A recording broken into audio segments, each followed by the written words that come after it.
if you have been training right, you're eating clean, but these love handles, they refuse to go.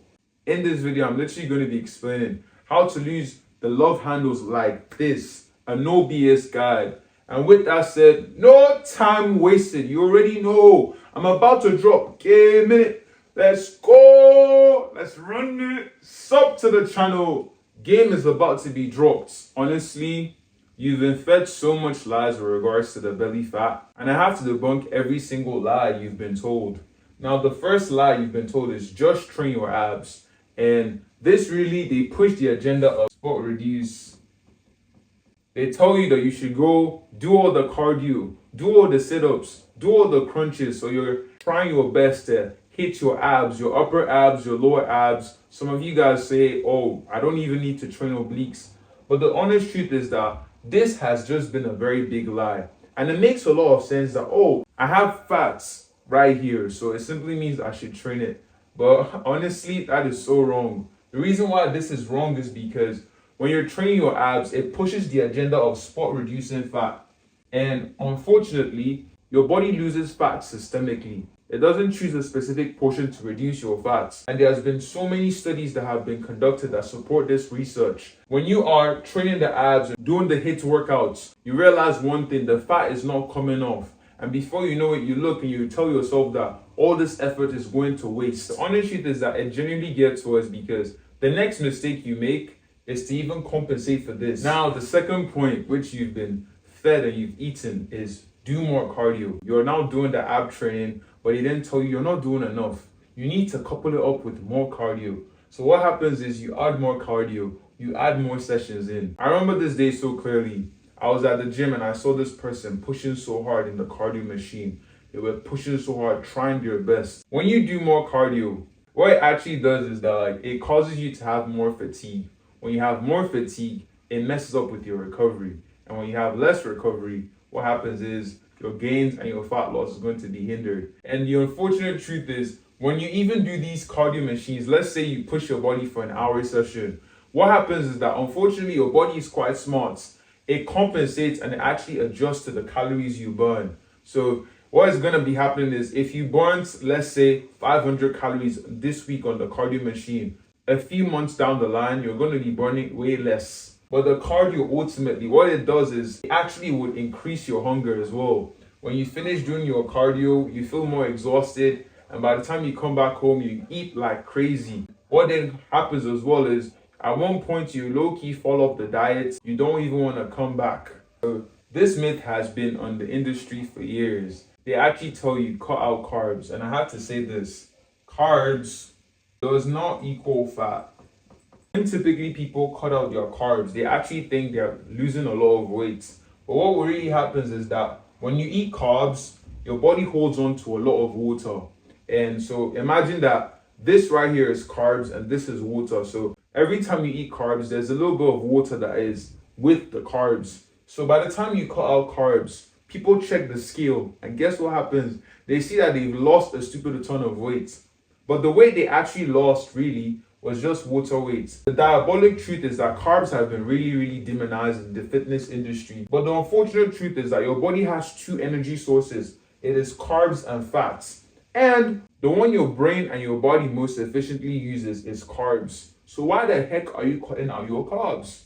You need this for energy. You need this to actually function properly. And a lot of you guys are actually feeling weaker while you're trying to reduce this belly fat. And this is one of the reasons why. For you to lose your belly fat, you've probably heard this. Maybe you think you don't have enough discipline.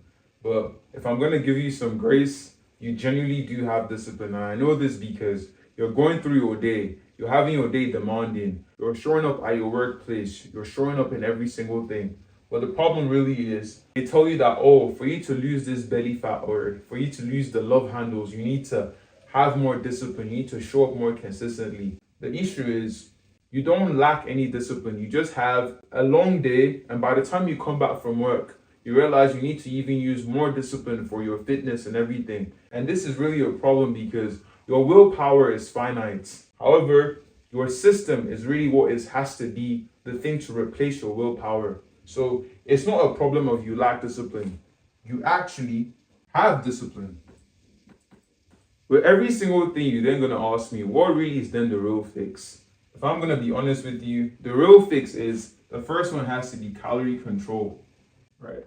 Now, when I tell you calorie control, you need to understand and look at calories in terms of energy. We're going to be adjusting your calories based off on days because you don't need a very strict diet. I literally did this with one of my clients and it got him stupid results. He moved from 300 pounds and he lost a stupid amount of weight. I'll probably post his transformation picture. Calorie control. The reason why we have to do calorie control is we have to vary and use our calories based off on the days. So on high energy days, we would increase our calories. On low energy days, we would reduce our calories.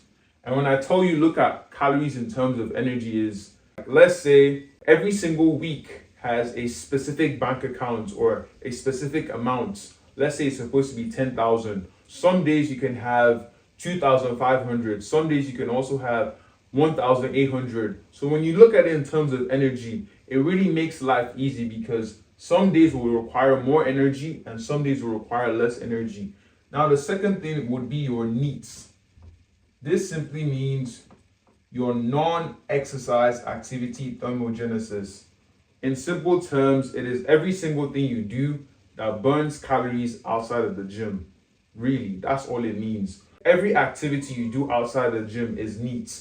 And this simply means things like your walking, your fidgeting. And I have literally a client that dialed this down. He lost a stupid amount of weight just by actually fixing his needs without even changing his diet. So we need to log this in. And the reason why this is more sustainable is simply because you going for walks, you fidgeting. I literally always told him, so a hack I used to say is you need to walk around in your apartment every single time, like every 1 hour to 1 hour, 30 minutes, just pace around in your apartment. Like that's literally gonna enable you hit steps easy. And the reason why this is better is because you don't need more cardio to burn a stupid amount of energy, and it's easy for you to scale with this. So let's say you've been losing weight with 5K steps and you plateau. You can easily just raise up the steps and you realize that you're gonna get more, you're gonna start burning more. It's scalable. Now, I also even say fidgeting. This is also a hack I recently learned and I'm starting implementing where when I'm cooking, I'm literally just shifting side to side just to burn a little bit more energy. This literally has changed even the way I actually stay lean year round. Now, this is neat. The next thing you then have to do is, it is not enough for you to just lose weight. You're gonna look mushy. So we need to couple that up with strength training. You probably know this, but you've probably been training wrong because we're gonna be emphasizing on training with intent.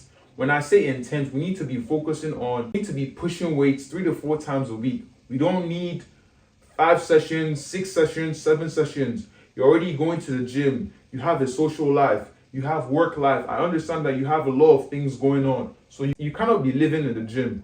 However, we need to optimize your sessions that every time you're in the gym, you are getting a stupid amount of returns. So imputing 20% to reap 80% of results. Training this way where you train with intent would change your fitness journey and give you the body and physique that you've always wanted. But now we then have to do some lifestyle fix. Now, if I'm gonna be honest, I have to tell you, this is the less sexy stuff, but I just have to keep it 100%. You need to optimize your lifestyle. So the drinking every time and blasting your calories, adding empty calories is undoing your progress. You having less than 7 to 9 hours of sleep every single night is also undoing your progress. We need to optimize your lifestyle so it also fits with your fitness. I personally believe that fitness is meant to complement your lifestyle. And with your lifestyle fixes, I'll just tell you that you should replace a few things. Let's say you're used to eating out with the boys. On that day, you can be like, you know what, boys, let's cook. And that's literally going to make you spend more energy.